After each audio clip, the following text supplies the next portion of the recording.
Welcome back to Asia Now. In this video, I'll tell you about the Bureau of Immigration stops another illegal surrogacy trafficking attempt to Georgia, Japanese preying on the elderly deported from the Philippines, public indecency on the beach, American man gets 50 years in prison, find out why, horrible dude of the day, volcano eruption, e-bike ban lifted, story of a Moroccan man with a Filipina wife and a child who deleted his Thai trans boyfriend before fleeing the country, beginning with our USD to peso exchange rate looking strong once again, 1 USD over 58 pesos. The BI Philippines stopped an illegal surrogacy trafficking attempt at Naya Airport Terminal 1 involving two Filipina women heading to Georgia, the country. The victims, recruited via Facebook, initially claimed they were traveling for leisure, but inspectors found their documents were fake. They later admitted being recruited to work as surrogate mothers for a monthly salary of 700,000 pesos. The BI Commissioner Anthony Joviata emphasized that illegal surrogacy is a form of trafficking and urged the public to stay vigilant.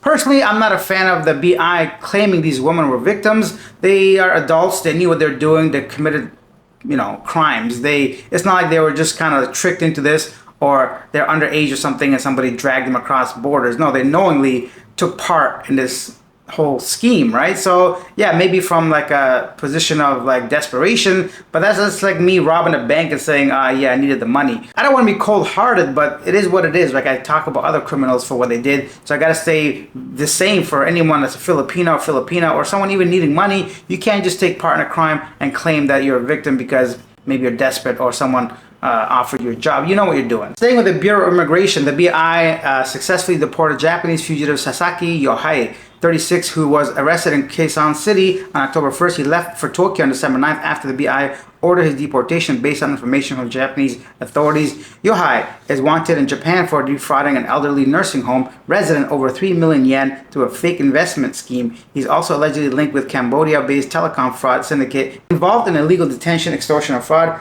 Alright, so he's gone. Let's just quickly talk about a little bit of positive news before we get into the craziness once again. Two athletes from Davao City took home silver at the Asian Games that just took place in Bangkok, so good for them. And then Canlaon volcano erupted Monday afternoon, December 9th, prompting authorities to raise its status to alert level 3, indicating heightened volcanic unrest. This was a crazy scene. Like apparently the ash was so high you could see it from like different provinces and islands, and all over Facebook, was everywhere. I have yet to see something so magnificent, from nature, myself personally. If you guys have seen this yesterday, if you live in the Philippines, please let me know. Just share experiences. What's it like? I know like a lot of ashes everywhere and you got to protect your breathing and all that. So from a health perspective, maybe not so cool, but just visually seeing must be amazing. And then in some really unique type of crime that I don't usually hear about, the NBI arrested 3 individuals and confiscated 100 kilos of radioactive material, including depleted uranium linked to illegal trade. The group falsely marketed the uranium as precious metals. Arrests and searches in Pasay City, Cagayan de Oro, and Cebu uncovered uranium-235 and uranium-238.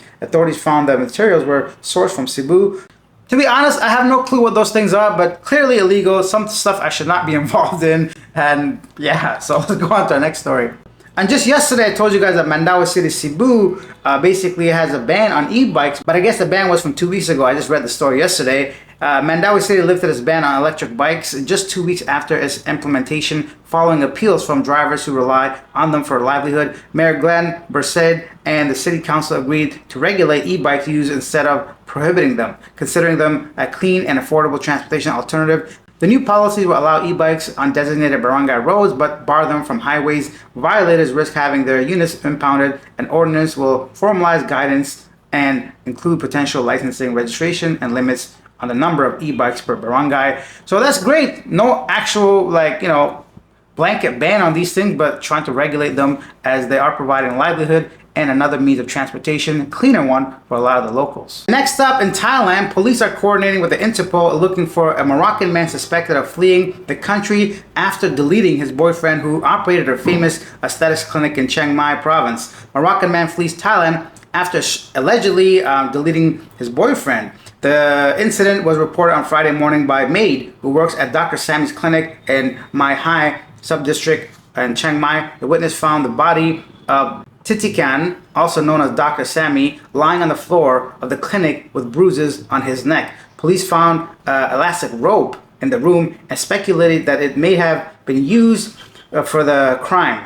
Police investigation revealed that Titikan, who was transgender, entered the clinic with his boyfriend Bilal Chefinu, a Moroccan national, on the night of December 4th. Chefinu was seen leaving the clinic at 2 a.m. on December 5th in Dr. Sammy's car, so Titikan. The suspect left the car on Moon Wang Road, took a tuk-tuk to Chiang Mai International Airport, police said. Officials said the suspect boarded an Air Asia flight at 6 a.m. on December 5th to Hong Kong. The Chiang Mai Provincial Court on Friday issued an arrest warrant for Chenifu for first degree. Police said, adding that they had contacted Interpol to issue the red notice for the suspect and help in tracking him down.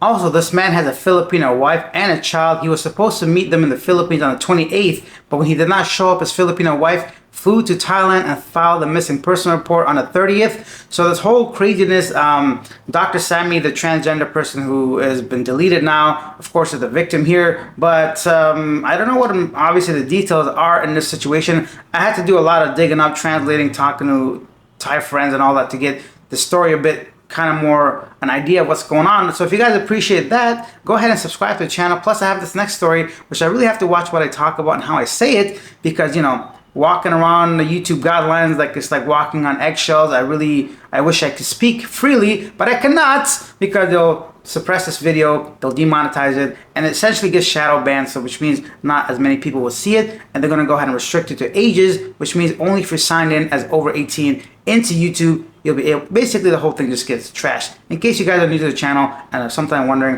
why is this man speaking that way? Here's our next story. Polygamous sect leader gets 50 years in prison in a scheme to orchestrate relations involving those who are not 18 years old yet. A polygamous religious leader who claimed more than 20 spiritual wives, included 10 people who are not 18 yet, got 50 years sentence in prison on Monday for coercing girls as young as 9 years old to submit to criminal activities with him and other adults, and for scheming to abduct them from protective custody. Samuel Bateman, whose small group was an offshoot of the sect once led by Warren Jeffs, had pleaded guilty to a years-long scheme to transport women across state lines for his pleasures, and later took them against their will from protective custody. Under the agreement, Bateman pleaded guilty to one count of conspiracy to commit transportation of peoples across borders, activity which carries a sentence of 10 years to life imprisonment, and one count of conspiracy to commit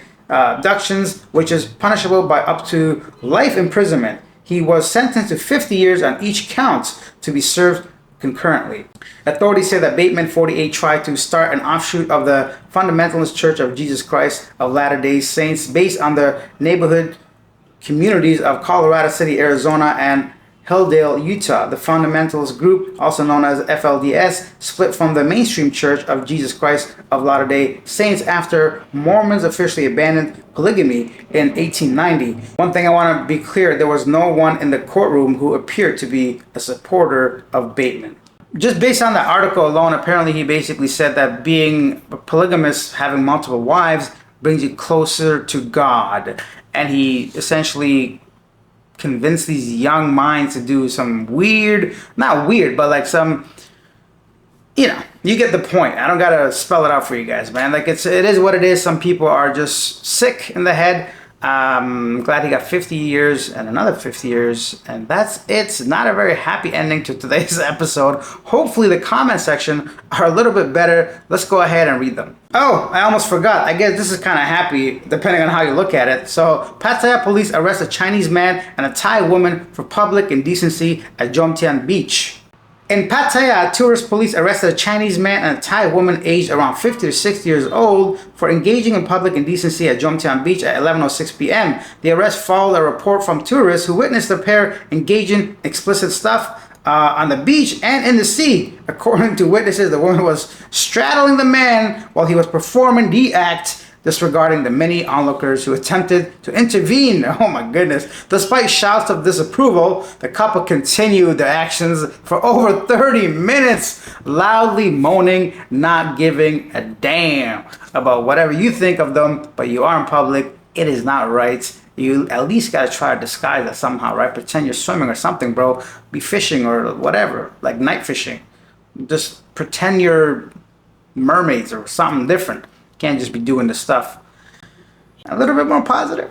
And now it's time for a segment Yesterday Today, where I read some of the most popular comments about yesterday's video. Unique One says, man, these people in the Philippines can't seem to get their act together. 8 days power outage and no improvements at the worst airport in the world. Sir William says, bravo for pronouncing those names of those arrestees. Well, thank you. I'm sure I butchered them anyways. And Danny says, regardless of where you are, obey the laws. Period. I concur. And lastly, Ian says, noise in the Philippines. I rented an apartment and unbeknownst to me, a trike repair shop was just across the street. Those noisy heaps with their janky mufflers would roar out of there for 15 minutes straight every morning at 6 a.m. It sounded like a World War II Japanese aircraft carrier during flight operations. They are very loud. And for my personal thing, I don't know if I mentioned this the other day or at some point, I was staying in Iloilo, and across the condo there's like a big open field. I think they're gonna build like a landers over there, but there's only one security guard, just I guess monitoring the parking area, making sure nobody comes in there, whatever. And for some reason, the last few days I was there, at like 5 a.m., it would blast the music, and you could just hear it. I think he was trying to stay awake or something, but I knew I was gonna leave in like a couple of days, so I didn't really care. But it was just strange to me because it was so loud, everybody could hear it, and he just played at 5 in the morning. And that's it for this video. Hopefully tomorrow's news topics are a little bit more positive, because my energy and my mood is a little gloomy right now. It's okay. I'll get out there, talk to some ladies for the interviews on my main channel. So hopefully that'll cheer me up a bit. I'll grab me a coffee. I'll see you guys tomorrow.